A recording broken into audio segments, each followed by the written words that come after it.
You know Snuffleupagus from Sesame Street? Big brown furry mastodon-looking thing? At first, Big Bird kept trying to get the adults to meet Snuffleupagus, but he would always leave before they arrived. Then all the adults would accuse Big Bird of making Snuffleupagus up. Years later, child psychologists said it was a bad example to set for kids.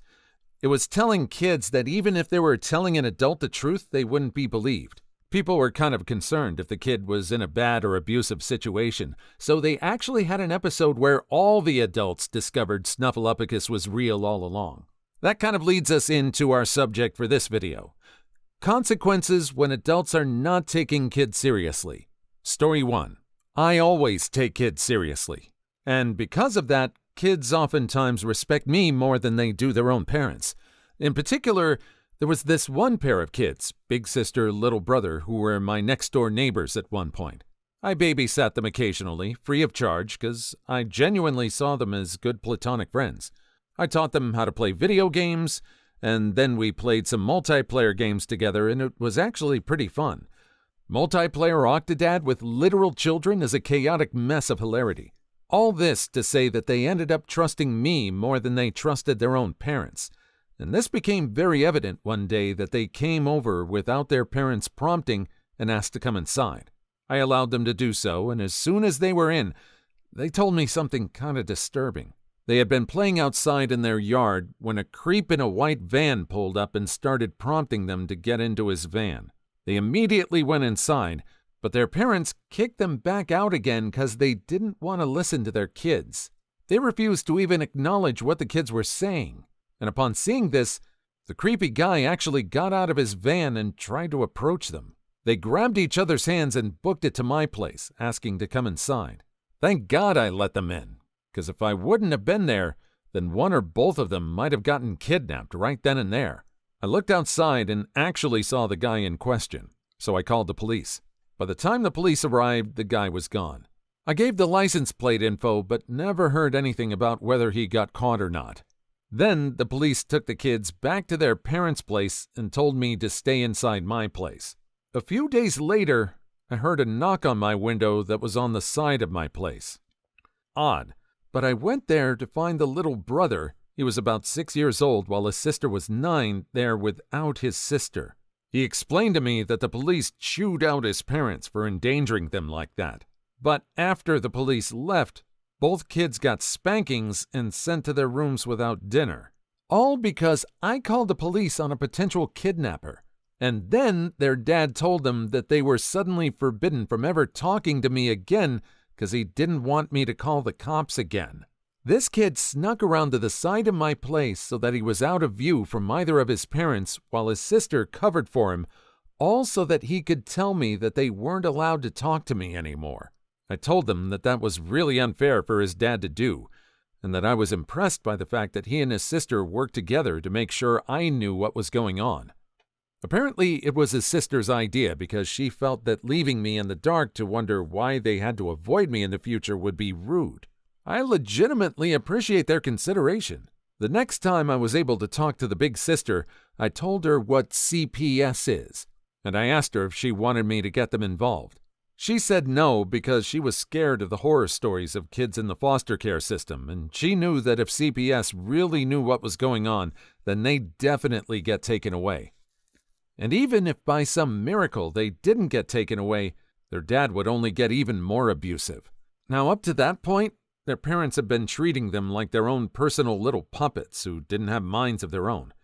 I, on the other hand, was trying to teach them to think for themselves, and that an adult forcing them into something they didn't want to do was wrong. Within reason, of course. An adult telling them to eat their veggies was okay, but telling them to blindly believe in flat Earth was not. And yes, their parents were anti-vax flat earthers. So going against her wishes in that way would feel like a betrayal. And so, after consulting the little brother and finding that he agreed, I decided to respect their decision. I had to move away less than a year after that due to a pipe bursting in my place, so I haven't had contact with them for a long time. I hope they're doing okay.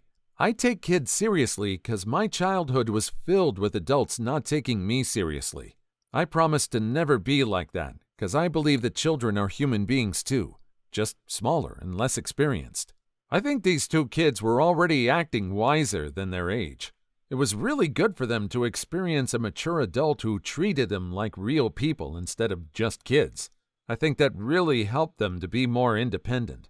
They were already acting more independent when they went around to talk to them behind their parents' back. It was a really thoughtful decision of them, too, to not get CPS involved. I would not be surprised to find that they actually ended up on their own but still able to take care of themselves better than most adults would. Story 2. This is a story that happened to me back when I was in middle school. I still remember it vividly. I was in PE, and we were outside playing outdoor games. One of those games was horseshoe toss. Not horseshoe toss with plastic horseshoes, no. They were iron, pure iron. I was with a friend, and there were also a couple of boys. One of the times we were waiting our turn, and me and my friend were sitting off at the side, talking. We weren't too close to the pole, we were behind it, and again, off to the side. Those boys thought it would be a good idea to throw one of the horseshoes right at me. From my position at the time, they would have had to deliberately go out of their way just to hit me with it. It landed on my foot.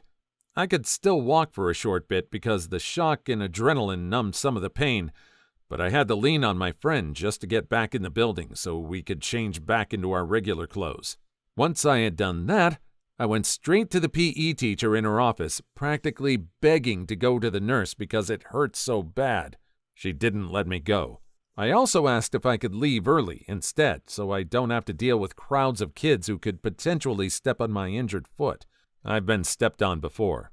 She didn't let me do that either. I also had a horrible limp due to it, and I struggled just to get to my next class. Wasn't far, thankfully, but still so many kids I had to get around. I told my teacher, and she acknowledged my injury. However, school rules forbid students from leaving class in the first 10 minutes, so I had to sit and wait for 10 more painful minutes before I finally got the pass to go to the nurse. By then, the pain was so bad I literally had to crawl down the hallway. I couldn't walk anymore. Luckily, the hall officer was still out and he saw me. He called the nurse to come get me. I was taken to the nurse's office in a wheelchair. My parents didn't think it was a serious injury after that either. Pretty dang sure it was a hairline fracture, but we never got to get it checked. So to this day, I still don't know. However, I still get phantom pains in that spot. And if I bend my foot wrong, then it really starts hurting again. There's my instance where adults didn't believe me. How old is this person now? Can he get a job that offers health insurance? It sounds like he needs to do that and get an x-ray as soon as he can. I'm pretty sure they'd be able to figure out what's going on. I'd almost say do it just to be petty to your parents. You can go back to them with proof that yes, this was an actual injury. Story 3. Can think of hundreds of times when I wasn't taken seriously as a kid, and most of them were extremely negative, but I'll say a funny one because we have enough sad stories already. I went camping with my family in Wisconsin one time. It's now my favorite state because of how amazing the forests are, and on the car ride back home, I noticed a small tick crawling on me. I managed to get it off of me and put it in an empty plastic bag I had left over from lunch. I showed it to my parents, said it was a tick, and that we should probably check if there were any more in our stuff. My parents stated that it couldn't be a tick because we've sprayed everything before going camping. I was mad at them the rest of the way home, and once we got home, I went to the family computer to search up images of ticks. My parents caught this and actually got mad at me for being so persistent that what they said wasn't a tick was a tick.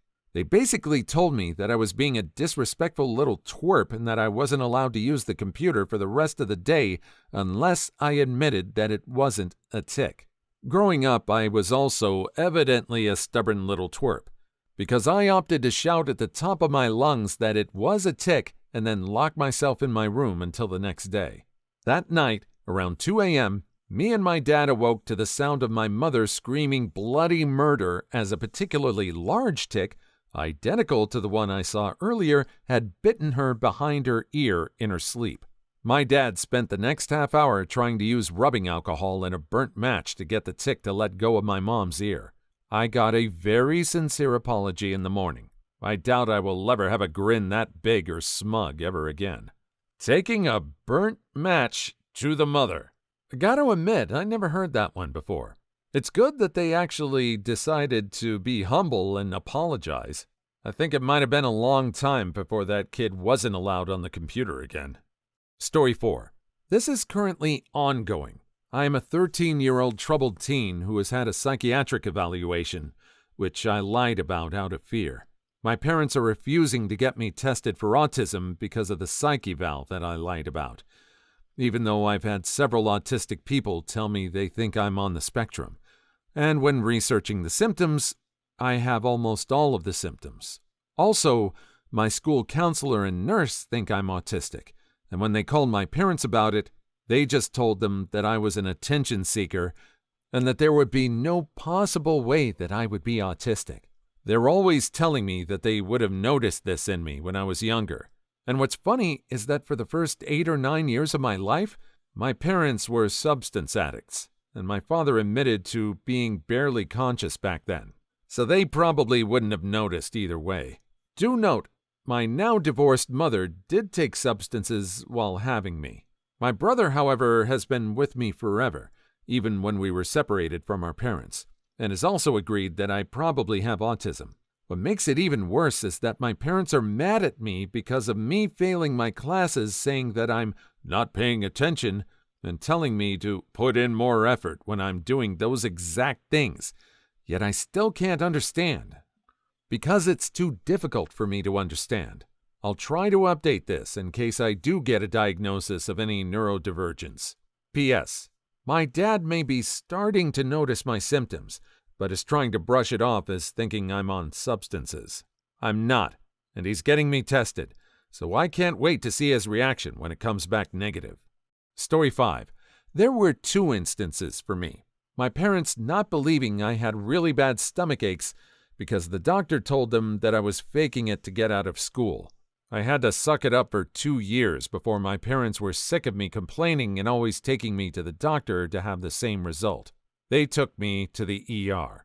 Turns out, I have a small malformation. I also had really bad pains in my ankle. I couldn't run without me hurting, and walking for too long hurt me.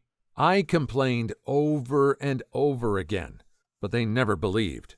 My doctor always told them I was trying to get out of PE. My mother had finally had enough of me complaining and told me my dad was going to take me to the ER, and if they didn't find anything, I'd be seriously grounded. I had something, and got a cast for it. To be fair, I didn't need the cast, it was too much. After the cast, I got another thing to keep my ankle straight. I don't know the name. But the thing is, at home, my mother told me that I could walk. I couldn't, it hurt me, and yelled at me to stop faking. Years later, my family still doesn't believe that I had something at that ankle. Please like and subscribe if you made it this far. I hope you'll enjoy the rest of the video and have a wonderful day. Story 6. I was in constant touch with my daughter. I had been bullied in school, and when I was grown, I told my mother how bad it had been. She said she wished I had told her, and she would have taken me out of public school. Since I don't want the same thing to happen to my daughter, I monitored her very closely, listened to every problem, even went and sat in on some classes. When she started bedwetting in the 2nd grade, I made sure it wasn't a medical issue, and after trying to get teachers to take the bullying seriously, I pulled her out of public school. It turned out she was on the autism spectrum, and the teachers were woefully untrained to deal with it. I think the fact that I had a bad school experience made me more tuned in to what she was going through. She is a successful adult now, and she thanks me for taking her seriously when she told me how bad things were for her. I wasn't perfect by any means, but I always let her know I was in her corner and there to listen. My father was always quite dismissive of any of my problems, and that was just one mistake I intended not to make. This dad is putting in serious overtime into being not like his father. He's really working hard to break the chain of behavioral activity. It sounds like this person is sacrificing a lot for their kid. So was this kid actually on the autism spectrum? Story 7. They didn't exactly get any consequences, but it took me months of me begging to my parents to get me a psychologist that can diagnose me with ADHD because I knew I had it. When I did get one, my parents secretly asked them to try to motivate me into my studies again instead of trying to diagnose me. I complained to my parents about the psychologist talking to me and exclusively about the benefits of getting a degree, trying to shut down any other future career paths I had, getting a studying routine, and just dismissing the ADHD symptoms I told them I had, saying it was just normal stuff all kids have, that they believe they've dealt with many other kids with ADHD, and I just didn't have it. I was 15. Of course some symptoms appeared less severe. I had lived longer with the illness than the other kids they dealt with, so I learned to conform. If it weren't for me being persistent, I wouldn't even have been there, because I appeared normal. I asked my parents to sign me off that psychologist because they didn't help me.